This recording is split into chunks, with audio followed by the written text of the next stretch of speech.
Bonjour, je vous présente mon parcours de développeuse de 2015 à 2023.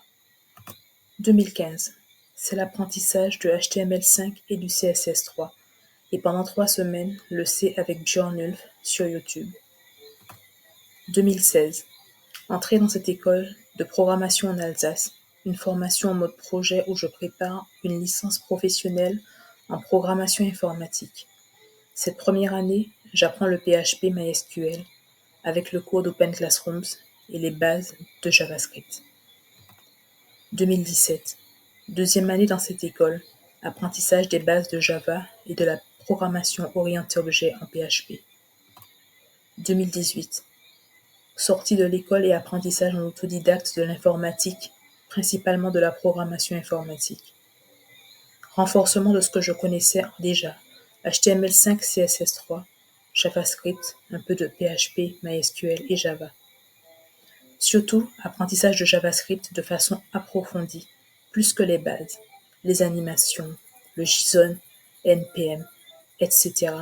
Et je crois les API, celles de YouTube, pour un projet particulier.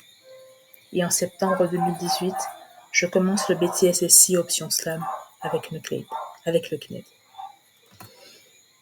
2019, première année du BTS Option Slam avec le CNED.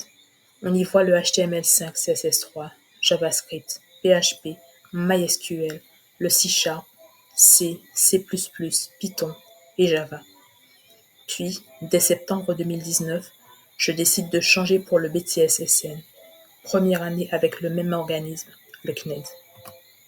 En 2020, je quitte le BTS SN et je demande à Pôle emploi de me financer une formation d'administrateur système et réseau avec tuto.com. Pôle emploi accepte.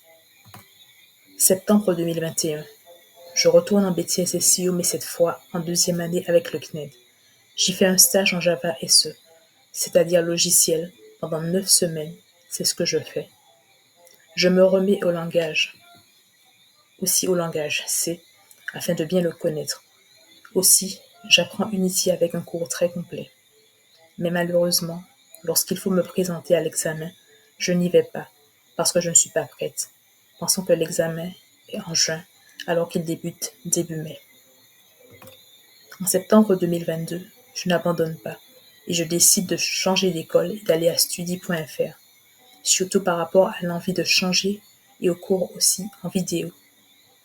Et j'y suis actuellement, et je continue mon apprentissage en essayant d'avoir un diplôme, le BTS SI Option Slam.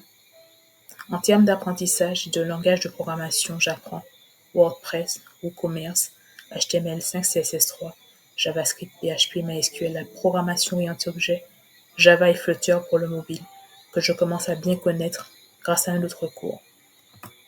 Et en 2023, j'ai passé 3 épreuves du BTS SEO, culture générale et expression. CSJM, c'est de l'économie, du droit, du management, cybersécurité, épreuve que j'obtiens. Et en début 2024. Voilà, je vous remercie de m'avoir écouté et je vous souhaite une bonne continuation.